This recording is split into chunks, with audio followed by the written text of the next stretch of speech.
मंत्र वही जो गुरु देता है, ध्यान रखना। पढ़ के और जपना वो एक अलग चीज होती है, लेकिन जो गुरु परंपरा से सिद्ध होता चला रहा है, वो जब कान में मंत्र जाता है तो गुरु खुद पद्धति बताते हैं, ऐसे जपना। शास्त्रीय पद्धति से ऐसे लेके सिद्ध करना बहुत कठिन बात है। जो गुरु आचार्य परंपरा से मंत्र आता है वो सिद्ध मंत्र आता है, अमुक अमुक अमुक अमुक अमुक अमुक, वो सब सिद्धों के द्वारा है ना।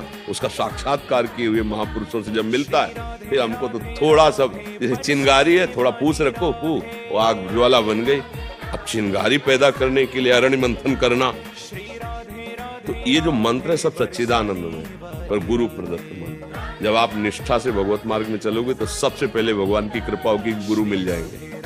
देखो ध्रुव जी ने, जब उनकी माता ने खींच के, जा अगर तुझे सिंहासन पर माँ पिता की गोद में बैठना है तो तपस्या कर और वरदान मांग। सुरुचि के गर्भ का बालक में, तू सुनीति के गर्भ से पैदा हुआ है, ध्रुव जी से कहा भी माता के गर्भ। ऐसा वो गए, वो माता जी बोले, माता जी उनका ठीक है, क्योंकि मुझे महाराज अब दासी भाव से भी नहीं देख रहे, यद्यप बड़ी महारानी वही है, सुरुचि नवीन, तो उन्होंने कहा महाराज जब ऐसा है तो उसका कहना भी ठीक है, बेटा यदि वास्तविक तुम पद प्राप्त करना चाहते तो भगवान की आराधना करो, ये सत्य वचन है, भगवान जो चाहोगे दे देंगे। चल पड़े 5 वर्ष के बालक, तो गुरु ना ढूंढना पड़ा, ना बुलाना पड़ा, ना चिंतन करना पड़ा। नगर से निकलते ही नारद जी मिल गए, कहाँ ध्रुव कहाँ जा रहे हो? बोले महाराज आपको पता होगा कि ऐसी ऐसी घटना घटी और अब मैं जाकर भगवान को रिझाऊंगा। तो उनका अभी चलते हैं, महाराज उत्तानपाद को आदेश करते हैं, अभी वो राज तिलक कर देंगे युवराज पद पे, तुम्हारा नहीं जाने की जरूरत। ध्रुव ने सोचा अभी कदम बढ़ाया तो युवराज पद मिलने की बात आ गई, अब तो रुकेंगे ही नहीं महाराज, अब तो निश्चित भजन कर ले जाएंगे। तो बोले वहां बहुत सिंह है, सर्प है, बिच्छू है, भय और प्रलोभन। उनका महाराज क्षत्रिय कुल में जन्म हुआ है, एक बार कदम बढ़ा दिया तो पीछे हटाएंगे नहीं, चाहे मृत्यु क्यों ना आ जाए। चेला पक्का, गुरुमंत्र उसी समय दे दिया, मांगना नहीं पड़ा, 12 मंत्र गुरुमंत्र दिया, तो बोले जाओ। 6 महीने में भगवत साक्षात्कार कर लिया, क्योंकि सिद्ध मंत्र गुरु प्रदत्त है ना, बहुत जल्दी। तो मुझे लगता है गुरु का वर्ण करके उनके द्वारा दिए हुए मंत्र से फिर हमारा काम बहुत जल्दी बन जाए। मंत्र मूलम गुरु वाक्यम, गुरु के वचनों से निकला हुआ मंत्र। महर्षि आपने सत्संग में कृष्णाय वासुदेवाय वाला मंत्र बताया था, उसको किस विधि से जपा जाए फिर? ये तो प्रार्थना पुकार है, उसका जप का मतलब थोड़ी है। पुकार कैसी विधि से किया जाता है? आर्त भाव से। 20,000 राजाओं को बलि देने के लिए बंद किए हुए जरासंध, और समय नजदीक आ रहा है, पशुओं की तरह बलि दे देगा 20,000 राजाओं को। अब उनको एक ही बात केवल पता है कि भगवान बचा सकते हैं, तो किसी एक आदमी को सबने प्रार्थना करके द्वारिका में जाके एक बार भगवान से मेरी प्रार्थना कर दो, और वो आर्त भाव से सब यही पुकार रहे हैं, कृष्णाय वासुदेवाय हरये परमात्मने प्रणत क्लेश नाशाय। इसमें प्रधानता हृदय के आर्त भाव की, हे नाथ, हे कृष्ण, हे करुणामय, आप अपने शरणागतों के दुख को निवार। भगवान गए,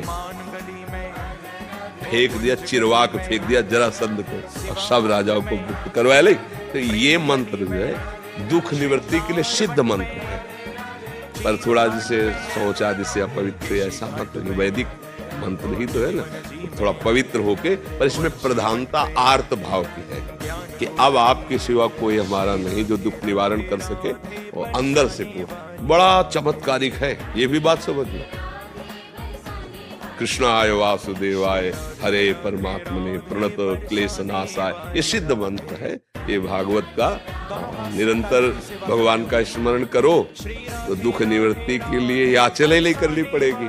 बात समझो, अगर आपको नहीं रहा जा रहा तो फिर आपको ये अनुभूत मंत्र है, ये ऐसा नहीं है कि व्यर्थ चला जाएगा, नहीं। महर्षि इसमें एक प्रश्न था, आपके सत्संग के माध्यम से हमें सुनने को मिलता है कि सब संत भगवानों की अलग अलग निष्ठा होती है, तो जो कोई अगर वो आज्ञा ऐसे कर देते हैं जो हमारे गुरुदेव ने हमें कुछ अलग आज्ञा किया है, तो उस कंडीशन में हमें क्या करना चाहिए? देखो, आज्ञा पालन तो सिर्फ गुरु वाणी का होता है, सेवा हम किसी की भी कर सकते हैं। संत के आगे में जरूरत पड़ी तो पशु पक्षी की भी सेवा कर देंगे, जरूरत पड़ी तो किसी, इसका मतलब सेवा कर दिया तो उसके अधीन थोड़ी हो गए, उसकी आज्ञा का पालन थोड़ी करेंगे, समझ रहे हो ना। आज्ञा का पालन तो सिर्फ गुरुवाणी का, जो गुरु के श्रीमुख से वचन निकले बस वो गुरु वाणी का हम पालन करें। उन्होंने कहा संत समागम करो, साधु सेवा करो, तो कर रहे हैं, लेकिन वो हमें आज्ञा करे तो हम उसके लिए दस्तखत लेंगे गुरुवाणी से। अगर गुरु की आज्ञा है और आपकी बात मिलती है गुरुवाणी से तो हम मान लेंगे, नहीं तो आप बोलते रहिए, हमने सुन लिया, प्रणाम कर दिया, चल दिए, हम उसको स्वीकार थोड़ी करेंगे। समझ रहे ना? आज्ञा पालन तो सिर्फ वही है अपने गुरुदेव की वाणी में। उन्होंने आज्ञा करी संत सेवा, तो हम आपके कपड़े धो देंगे, भोजन पवा देंगे, जो जैसा कर देंगे।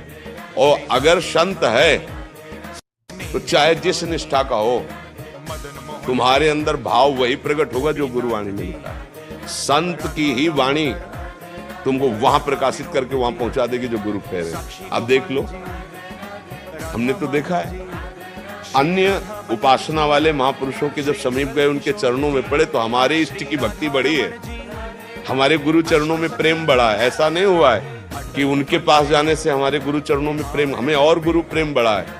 तो जहाँ सच्चे संत महापुरुषों की सेवा होती है तो इष्ट और गुरुवाणी में प्रेम बढ़ता है। इसीलिए तो आज्ञा करी कि संतों का समागम करो, साधु सेवा करो।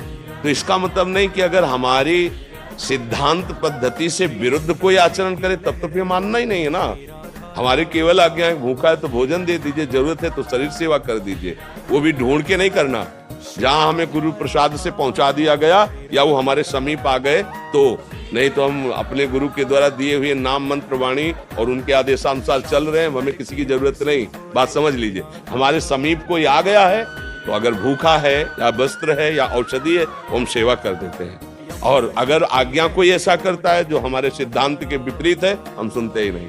ऐसे सिद्धांत से चला जाता है। आज कुछ भक्तों ने आपके श्रीमुख से नाम चाहा। हम तो वृंदावन वासी, राधा उपासी, राधा राधा रटते, राधा वल्लभ श्री हरिवंश रटते। आपको जो गुरुदेव ने नाम दिया, खूब नाम जप करो। ये बात समझ लीजिए कि सब साधन जितने हैं वो सब प्रभु के ही है, पर मन को जीतने का एकमात्र उपाय नाम जप है। जब तक आप नाम जप नहीं करेंगे तब तक मन की मनमानी बंद नहीं कर पाएंगे। आप गा लो घंटा 2 घंटा, जैसे कीर्तन भी करोगे ना, ये राजी रहेगा मन, पर ये मन बस में नहीं होगा। बस में होगा तब। अब देखो इसकी चाल, हलचल मचा देगा। थोड़ा शांत होइए, आंख खोल के या आंख बंद करके मंत्र में या नाम में लगिए, अंदर ही अंदर सुमिरन में आइए। और जहां सुमिरन में आएंगे तो देखना इसकी मार पड़नी शुरू हो जाएगी मन में। मन जलन पैदा कर देगा, भागने लगे, अब फंसा है। और जितना आप अंदर अंदर जप करेंगे उतना ही ये मन निर्मल होता जाएगा, आपके अधीन होता जाएगा। जब मन को परेशानी होती है तो हम लोग मन में तदात्म किए, इसलिए लगता है कि बस नाम जप मत करो, और चाहे जो कर लो। ढोलक बज रही, हारमोनियम बज रही, तबला बज रहा, नाच रहे, गा रहे, इसमें मन राजी हो जाएगा। लेकिन शांत बैठकर एकांत में गुरु चरणों को प्रणाम करके और फिर नाम में डूबना, ये बड़ा कठिन काम है। आप देख लो अंदर से, और यही मन को बहुत जल्दी निर्मल करता है। ऐसा नहीं, भगवान नाम कीर्तन, वाणी कीर्तन, ये सब